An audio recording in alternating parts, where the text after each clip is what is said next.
Bulletin.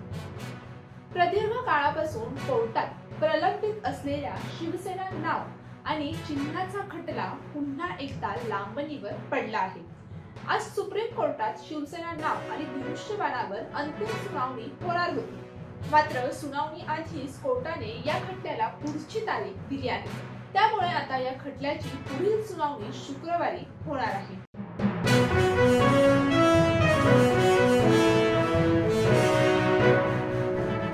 Donald Trump यांच्या Greenland खरेदीच्या हट्टापायी जागतिक बाजारपेठेत मोठी अस्थिरता निर्माण झाली आहे.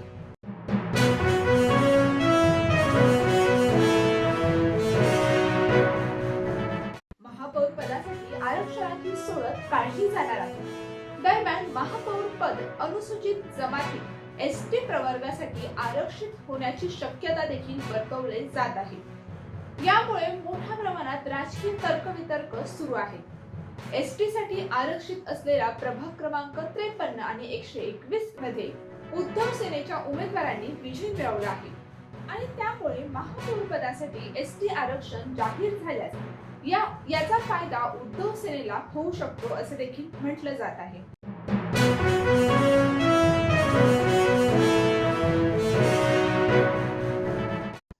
शिवसेना पक्षाच्या चिन्हावरील सुनावणीवर आमदार राजेश क्षीरसागर यांनी माध्यमांशी साधला संवाद.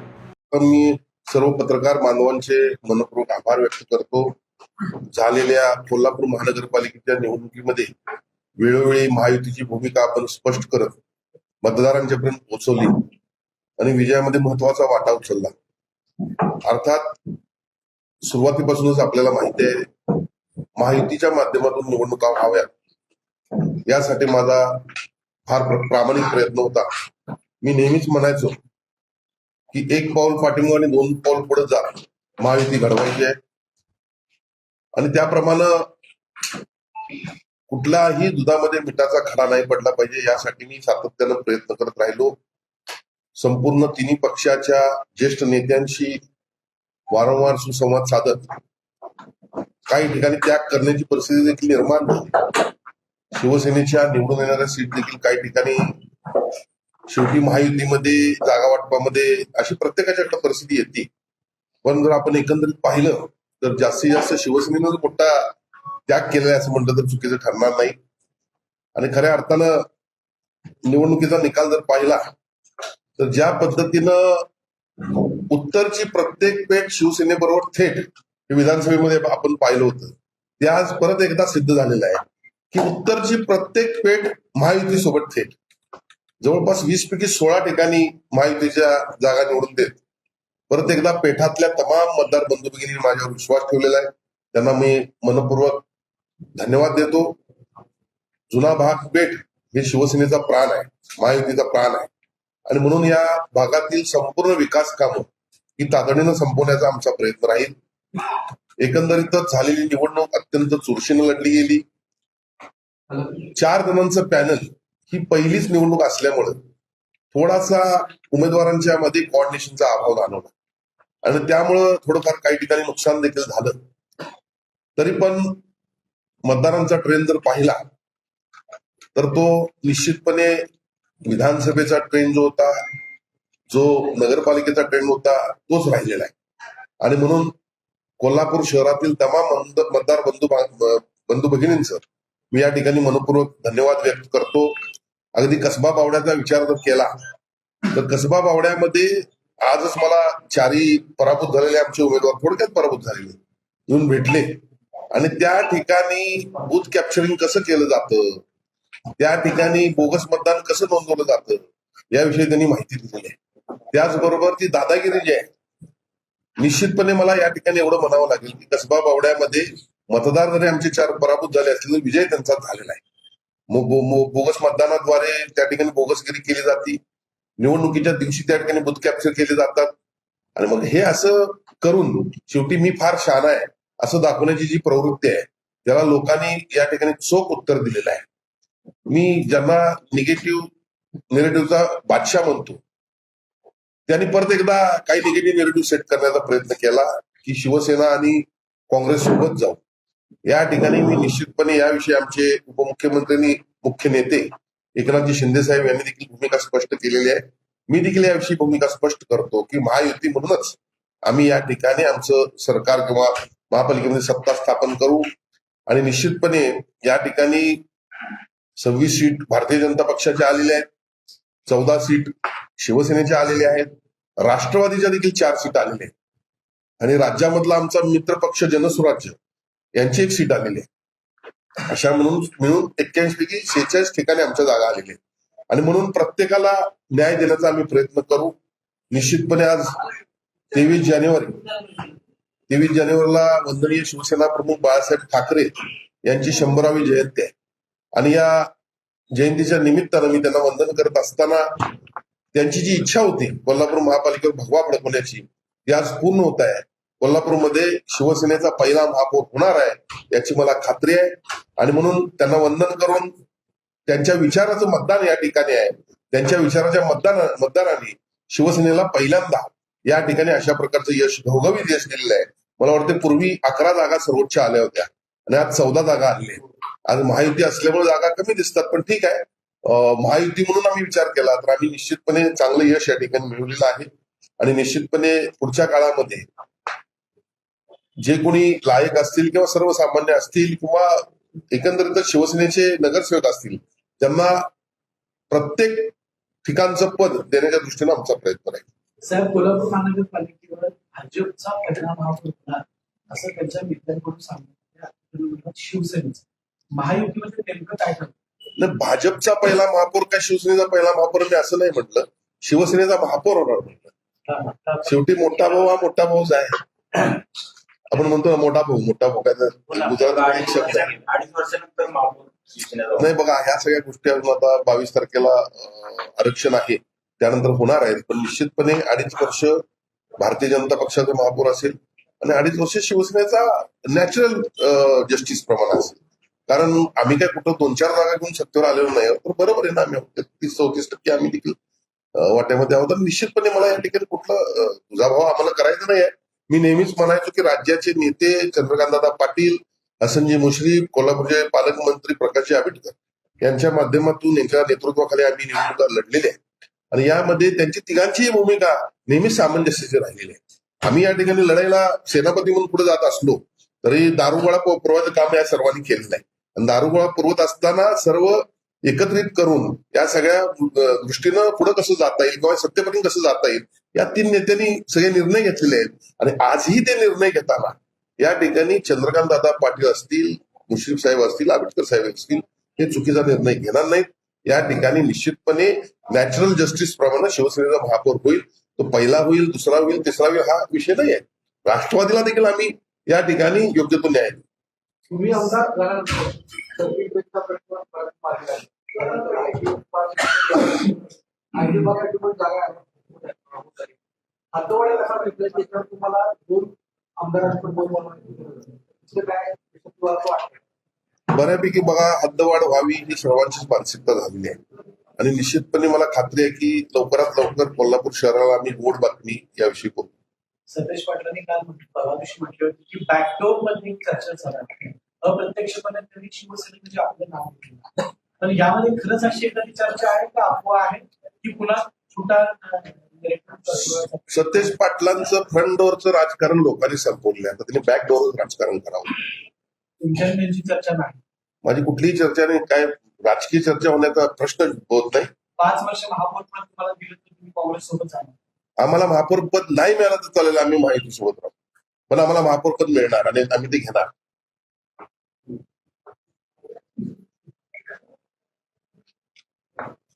सर, जिथं शिवसेनेचे मंत्री आहेत, संजय शिरसाट असतील, दादा भुसे किंवा प्रताप सावंत, त्या ठिकाणी शिवसेनेला अपेक्षित यश मिळालं नाही.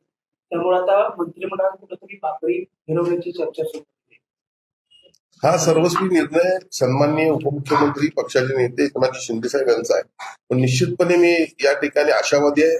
कारण 40 वर्ष जुना मी सैनिक आहे. ज्या वेळेला 2009ला काही नव्हतं त्यावेळी 3 आमदार आमचे निवडून आलेले. आम्ही मोठ्या प्रमाणात काम केलं, त्यानंतर 6 आमदार आमचे आले 2014ला, तरी देखील आम्हाला मंत्रिपदापासून उपेक्षित ठेवलं गेलं. आता पुन्हा 5 आमदार आले असताना ठीक आहे सर, आणीबाणीच्या परिस्थितीमध्ये प्रकाश आंबेडकर साहेब पक्षासोबत होते, त्यामुळे त्यांना मंत्रिपद दिले गेलेलं आहे. आणि जर असा काय फेरबदल होणार असेल, माझ्यासारख्या 40 वर्ष जुन्या निष्ठावंत शिवसैनिकांना निश्चित विचारवले याची मला खात्री आहे. आज शिवसेनेच्या पक्षचिन्हावरती सुनावणी होणार होती, मात्र ही सुनावणी लांबणीवरती पडलेली आहे. परवाच्या दिवशी बाळासाहेब ठाकरे यांची शताब्दी आहे आणि त्याच दिवशी ही सुनावणी होणार आहे. कसं वाटतं? बघा, जनतेच्या कोर्टामध्ये सुनावणी झालेली आहे असं म्हटलं तर चुकीचं ठरणार नाही. झालेल्या लोकसभा असतील, झालेल्या विधानसभा असतील, झालेल्या नगर परिषदा असतील, या सर्व निवडणुकांमध्ये आणि आता झालेल्या महानगरपालिका, यामध्ये राज्यामध्ये 2 नंबरचा शिवसेना हा पक्ष राहिलेला धनुष्यबाण आणि याचं नेतृत्व आमचे मुख्य नेते राज्याचे उपमुख्यमंत्री एकनाथजी शिंदे साहेब करतायत. फक्त राजकीय चर्चा सुरू राहावी यासाठी आमच्या समविचारी पक्षाचा म्हणजे आमच्या विरोधात जे आता आहेत युबीटी, त्यांचा एक प्रयत्न आहे हा. पण निश्चितपणे जनतेने आम्हाला स्वीकारलेला आहे. जनतेच्या दरबारामध्ये आम्ही या ठिकाणी निश्चितपणे जनतेच्या मनात आहोत आणि निश्चितपणे त्यामुळं न्यायालयाच्या मनामध्ये देखील तेच असणार आहे आणि त्यामुळं धनुष्यबाण आमचाच राहील अशी मला खात्री आहे. निवडणुकांनंतर बदलली जातात, वेगवेगळ्या पक्षासोबत वेगवेगळे लोक जात असतात. मी कोल्हापुरात काँग्रेससोबत जायला नाही म्हणत, पण त्या ठिकाणी आपण जर पाहिलं तर मालेगावमध्ये एकनाथ शिंदे एमआयएमला प्रस्ताव दिलाय की तुम्ही पाठिंबा द्या आणि आमचा भाग होतो. म्हणजे वेगवेगळे विचारासाठी वेगवेगळे पाहायला मिळते असं म्हणायचं. नाही बघा, मला तिथं काय घडलंय माहित नाही आहे, पण मला एवढी खात्री माझ्या नेत्यांच्या बाबतीत आहे की ते अशा पद्धतीचं काय करतील असं मला वाटतं, मला खात्री आहे. पण मला तिथं काय घडलं याची कल्पना नाही.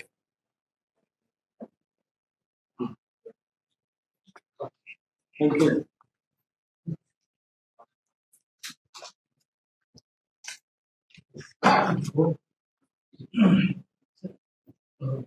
सर, तुम्ही 2 दिवस मुंबईत होते.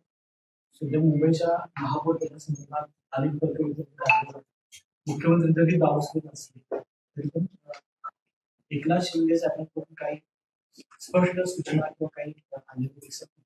तर काय मुंबईच्या महापौर पदासंदर्भात? बघा, एकनाथ शिंदे साहेब आणि देवेंद्र फडणवीस साहेब यांचे अतूट असं नातं आहे आणि त्यामुळे कुठल्या चर्चा असतात आणि काय असतात, मला खात्री आहे की शिवसेना भारतीय जनता पक्षाची अभेद्य युती आहे. जे काही मधल्या काळामध्ये घडलं ते परत घडणार नाही आणि आम्ही सर्व एकत्र राहू. निवडणुकीच्या निकालानंतर पक्षातील काही कोल्हापुरात शिवसेनेचे काही लोकांनी नाराजगी व्यक्त केल्या. निश्चितपणे बघा, आमच्या दृष्टीने सुद्धा अत्यंत वाईट वेळ ती असती. जो कार्यकर्ता आपल्यासोबत 24 तास काम करत असतो, त्याची इच्छा असते निवडणूक लढवायची. पण आता या महायुतीमध्ये पहिल्यांदा महायुतीचं वाटप, त्यानंतर आरक्षणाचे प्रकार आणि त्यानंतर त्या कार्यकर्त्याला संधी, आणि त्यामुळं काही कार्यकर्ते नाराज होतात. ही 2010ची पण घटना अशीच होती, 2015ची पण घटना अशीच होती. आता ही काही नवीन नाही आहे, पण निश्चितपणे मी आपल्याला सांगतो, मी साधारणतः 2-3 दिवसापूर्वी आपल्याला पत्रक पण माझं दिलं होतं. आपल्या माध्यमातून सर्वच तमाम माझ्या कार्यकर्त्यांना संदेश जावा, शिवसैनिकांना संदेश जावा यासाठी की त्यांना कुठं आम्ही वाऱ्यावर सोडणार नाही. त्यांना निश्चितपणे येणारी राज्यातली महामंडळं असतील, काही समित्या असतील, जिल्ह्यातले असतील, माझ्या मतदारसंघातले असतील आणि विविध माध्यमातून त्यांना सक्षम करण्याचा आमचा प्रयत्न राहणार आहे.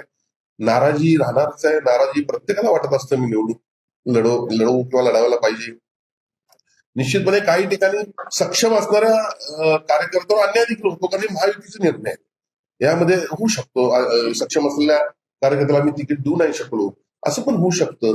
पण हे सगळं विचार करून त्याची सक्षमता लक्षात घेऊन त्याला योग्य ती पदं देऊन, योग्य महामंडळ देऊन त्याचा निश्चितपणे आम्ही जी काही नाराजी आहे ती दूर करण्याचा प्रयत्न करू. कोल्हापूर महानगरपालिकेमध्ये शिवसेनेचा एखादा तरुण महापौर होऊ शकतो का?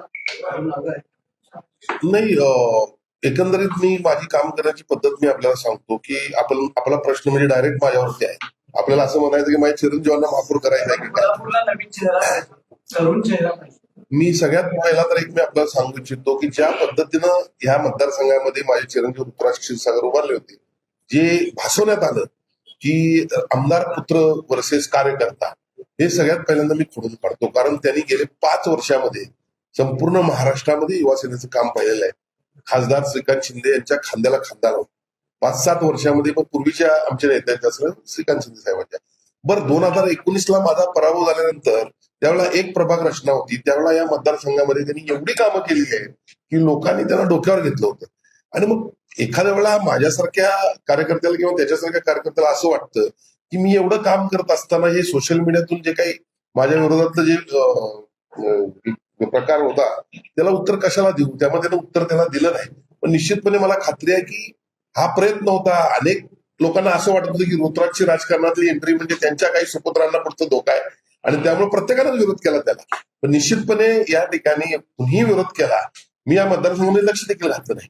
त्याच्या स्वबळावर त्यानं प्रत्येकाची मनं जिंकली. स्वबळावर काही ठिकाणी नाराजी होती, वाटत असतं कार्यकर्त्यांना आम्हाला संधी मिळाली नाही, पण शेवटी निवडणूक म्हणल्यावर निवडून येण्याचा क्रायटेरिया हा पाहायला लागतो. त्या दृष्टीने ही उमेदवारी मिळाली होती आणि कार्यकर्त्याला म्हणून दिली होती आणि त्यामधून निवडून आला.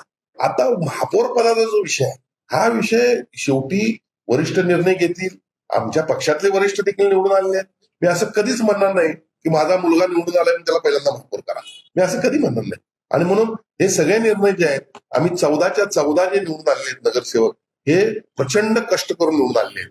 यामध्ये मी स्वतः दिवस रात्र काम केलेलं आहे. आमचे आंबेडकर साहेब काम करत होते, शारंगधर देशमुख राबत होते, नाना कदम राबत होते, हे सगळे राबत होते. आणि त्यामुळं ह्या निवडणुकीच्या माध्यमातून आमच्या हाताला जे यश आलेलं आहे त्या सगळ्यामध्ये यांचा मोठा सहभाग आहे. या सर्वांना विश्वासात घेऊन निश्चितपणे त्याचा योग्य विचार करून, सिनियरिटीचा विचार करून आम्ही ही सर्व पदं देऊ. मग अगदी कॉप्ट पासून ते खालीपर्यंत असणारे सर्व पदं. पण निश्चितपणे यामध्ये 1% सुद्धा आमचा कुठला स्वार्थ असणार नाही याची मी आपल्याला खात्री देतो. महापालिका छोटा भाऊ की मोठा भाऊ अशी चर्चा सुरू आहे. शिवसेना छोटा भाऊ, भाजप मोठा भाऊ.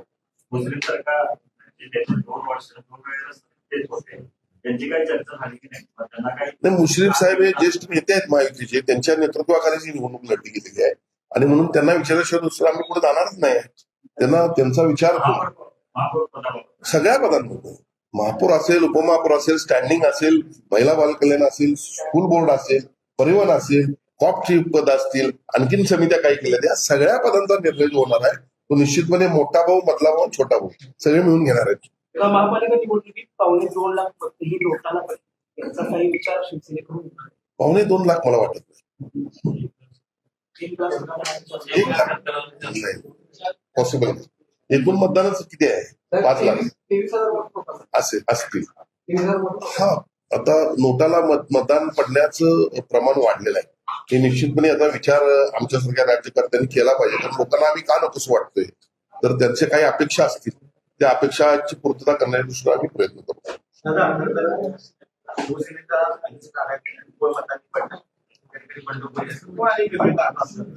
काय अनालिसिस केलेलं आहे का? तुम्ही पुढं काही गोष्टी होण्यासाठी काही टाळू शकतो का आपण?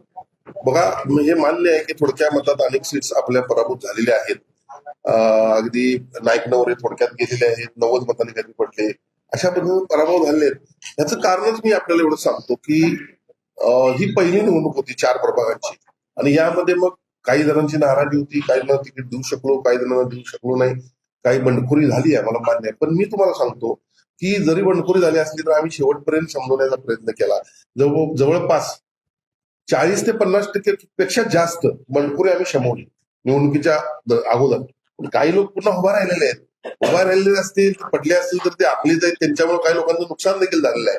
पॅचअप करण्याचं काम आम्ही निवडणूक झाल्यानंतर दुसऱ्या दिवशी सुरू केलेलं आहे की जेणेकरून या निवडणुकीचा शिवसेनेच्या संघटनेवर कुठला परिणाम व्हायला नको, यासाठी पॅचअप करण्याचा आम्ही प्रयत्न सुरू केलेला आहे. आणि निश्चितपणे त्यामध्ये आम्हाला 80-90% यश पण आलेलं आहे. आणि यासाठी माझे धाकटे चिरंजीव पुष्कराय असतील आणि माझे सगळे सहकारी असतील, हे सर्वजण प्रत्येक ठिकाणी जाऊन भेटत आहेत आणि समजून सांगण्याचा प्रयत्न आम्ही करतो. कारण ही आमची माणसं आहेत, ही संघटना माझ्यासाठी दिवस रात्र काम केलेली माणसं आहेत. निवडणुकीमध्ये काही प्रमाणात आपण न्याय देऊ शकतो, नाही देऊ शकतो, पण हे जरी होत असलं तर पुढचे दिवस अत्यंत महत्वाचे आहेत. 4 वर्ष सत्ता या ठिकाणी अजून राज्याची आहे, 4 वर्ष राज्याची सत्ता आहे. महापालिकेत नुकतीच सत्ता सुरू झालेली आहे. या सत्तेचा लाभ 100% शिवसैनिक, महायुतीचे कार्यकर्ते यांनाच कसा होईल त्या दृष्टीने माझा प्रयत्न असणार आहे. मुंबईत महापौर पदासाठी भाजपला सर्वतोपरी मदत शिंदे गटाने केली, तर नाशिकमध्ये शिंदे गटाला सत्तेत वाटा मिळाला, अशा काही वाटा त्या संदर्भात मग आता मी आपल्याला सांगू इच्छितो की जर पॉझिटिव्हली गेलं तर सगळ्या गोष्टी चांगल्या होतात. कोल्हापूर शहराच्या बाबतीमध्ये, महानगरपालिकेच्या बाबतीमध्ये पहिल्या दिवसापासून माझी भूमिका मी अशी ठेवली होती, काही होऊन दे, एक पाऊल पाठिंबा लागलं चालेल, पण सर्वांना विश्वासात घेऊन माहिती झाली पाहिजे. तर त्यामुळे घडलं काय की संपूर्ण महाराष्ट्रामध्ये कोल्हापूर महापालिका एकमेव अशी महापालिका ठरली ज्यामध्ये तिन्ही पक्ष एकत्र येऊन राहिली. आता आपण म्हणाल तर पनवेलचा एक विषय होता, पण ते एखाद्या ठिकाणी काहीतरी राष्ट्रवादीच्या उमेदवाराला भाजपमध्ये उमेदवार घेऊन दिली होती, पण राष्ट्रवादी उमेदवार नव्हता. पण या ठिकाणी राष्ट्रवादीला 11 जागा दिल्या, शिवसेनेला 30 जागा मिळाल्या आणि 35 ठिकाणी भारतीय जनता पक्ष लढला. आणि त्यामुळे या ठिकाणीची जी युती होती महायुती ती फक्त एक ठिकाणी महाराष्ट्रात झाली. आपण जर पॉझिटिव्ह राहिलो तर कशा पद्धतीनं पुढे यश मिळू शकतं हे उत्तम उदाहरण म्हणजे कोल्हापूरची महापालिका निवडणूक आपण बघितली पाहिजे. कारण आमच्या विरोधकांच्याकडे जे उमेदवार होते ते अनेक वेळा निवडून आलेले उमेदवार होते, सक्षम उमेदवार होते. आम्ही जे उमेदवार दिलेले उमेदवार होते काही आमचे सक्षम होते पण काही नवखे देखील होते, त्यांना देखील आम्ही निवडून आणलं. याचं एकमेव कारण आम्ही एकीनं काम केलं. प्रत्येक ठिकाणी आम्ही कॉम्प्रोमाइज केलं. मग जागा वाटपामध्ये असेल, जागा वाटपानंतरच्या काही गोष्टी असतील, यामध्ये मी तर तुम्हाला सांगतो कोल्हापूर शहराचा असा कुठलाही एक भाग ठेवला नाही की ज्या ठिकाणी मी गेलो नाही. पदयात्रेच्या माध्यमातून असेल, त्यानंतर तुम्हाला सांगतो सभांच्या माध्यमातून असेल, संवाद साधण्याच्या माध्यमातून असेल, हजारो फोन मी रोज करत होतो. माणसं माझ्यासमोर बसत होती आणि म्हणून संपूर्ण शहरामध्ये महायुतीचे नगरसेवक निवडून द्यावे यासाठी प्रचंड प्रयत्न आम्ही केला. आपल्याला माहिती आहे प्रभाग क्रमांक 12 मध्ये मोठ्या प्रमाणात जातीवाद पसरवण्याचा प्रयत्न झाला. पण जातीवाद पसरवण्याच्या अगोदर मी त्या ठिकाणी सर्व लोकांना समजून सांगितलं की ज्या पद्धतीने हे कोल्हापूर शहरामध्ये राजकीय षडयंत्र रचलं जाते. आता या षडयंत्राचा मानकरी कोण आहे मला जास्त बोलायची गरज नाही, आपल्याला देखील माहित आहे.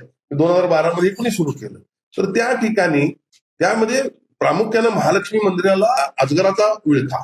अहो कोण विळखा घालणार आहे? तर राजेश क्षीरसागर सक्षम आहे ना, या शहराचा आमदार पण सक्षम आहे मी. आणि या शहरात महालक्ष्मी अंबाबाई मंदिराला जे बजेट येणार आहे ते येणार कोणाचं आहे? सेंट्रल गव्हर्नमेंट आणि स्टेट गव्हर्नमेंटचं आहे. त्याला महापालिकेशी संबंध काय येतोय? तर असं दिशाभूल करायची आणि त्या ठिकाणच्या सीट कशा पडतील महायुतीच्या याचा प्रयत्न केला. पण मी त्या ठिकाणी उभा राहिलो. त्या ठिकाणी उमेदवार कोण आहे मला माहित नाही, पण महायुतीचे उमेदवार आहे या दृष्टीने मी प्रत्येकाला पटवून दिलं आणि हा प्रयत्न फसला, जो राज्याच्या दृष्टीने अतिशय महत्वाचा होता. अत्यंत घाणेरडा जातीवादी प्रकार त्या ठिकाणी झाला. अशा पद्धतीनं प्रत्येक विभागामध्ये शाहूपुरीमध्ये जरी आम्हाला अपयशाला एक सीट आली तर त्या ठिकाणी सातत्यानं प्रत्येक उमेदवारांना एकत्र करण्याचा मी प्रयत्न केला. इकडं आमच्याकडं बोंद्रे खराड्यांना अपयश आलं तर तिथं तो प्रयत्न केला. प्रत्येक ठिकाणी मी तर तुम्हाला सांगतो मंगळवार पेठेच्या 4 सीट निवडून याव्या म्हणून सगळ्यांना एकत्र केलं. म्हणजे प्रत्येक ठिकाणी जाऊन जिथं जिथं माझे संबंध होते प्रयत्न केले, फोनवरून माणसांना कन्व्हिन्स केलं आणि मग हे असं झालं. त्यामुळे या ठिकाणी यश आलं. आणि हे अशाच पद्धतीनं जर पॉझिटिव्ह राहिलं तर संपूर्ण महाराष्ट्रामध्ये देखील अशीच परिस्थिती निर्माण होईल. आणि त्यामुळं भाजपच्या पण नेत्यांनी मोठा भाऊ या नात्यानं प्रत्येक ठिकाणी शिवसेना बरोबर घेतलं पाहिजे. कारण शेवटी महाराष्ट्रामध्ये शिवसेनाचा एक वेगळा जनाधार आहे. शिवसेनेला सोडून कोणच काय करू शकत नाही. आणि म्हणून निश्चितपणे माझी खात्री आहे भाजप मोठा भाऊ या नात्यानं शिवसेनेला असेल, अजितदादांच्या राष्ट्रवादीला असेल, सन्माननीय मुख्यमंत्री देवेंद्रजी फडणवीस साहेब हे एक चांगलं आणि उत्तम नेतृत्व या राज्याचं आहे. ते निश्चितपणे या सर्व गोष्टीचा अभ्यास करतील. आता बघा खालच्या लेवलच्या चर्चा म्हणजे जिल्हा लेवलच्या असतील, आणखी नेते लेवलच्या असतील, ह्या सुरू असतात. पण आपण नेहमी बघितलेलं आहे गेल्या पहिल्या 2.5 वर्षामध्ये सन्माननीय मुख्यमंत्री म्हणून एकनाथ शिंदे साहेब राहिले. त्यानंतर आता 1 वर्षाच्या पुढे होऊन आता गेले सन्माननीय देवेंद्र फडणवीस साहेब आहेत. अनेक वेळा अशा गोष्टी निर्माण झाल्या. नगर परिषदेमध्ये असेल अनेक वेळा वादविवाद निर्माण झाले. पण ते दोघं ज्यावेळी बसले त्यावेळी त्यांनी ते वाद सगळे शमवले. आणि त्यामुळे संपूर्ण महाराष्ट्रामध्ये या ठिकाणी झालेल्या 29 महानगरपालिकांमध्ये निश्चितपणे लवकरच महापौर जे काही महायुतीचे जिथं जास्त जागा निवडून आले त्या ठिकाणी झालेलं दिसेल आणि त्या ठिकाणी महायुती एकत्र असलेली आपल्याला दिसेल. ईव्हीएम जिंदाबाद अशी गोष्ट कोल्हापूरात आहे, कसं पाहताय? ते आता काय बोलायचं, जनतेनं उत्तर योग्य आणि चोख दिलेलं आहे. त्यामुळे काय गरज नाही कोणाला मोठं करण्यात अर्थ नाही. थँक्यू. आभार आहे सर्वांचा.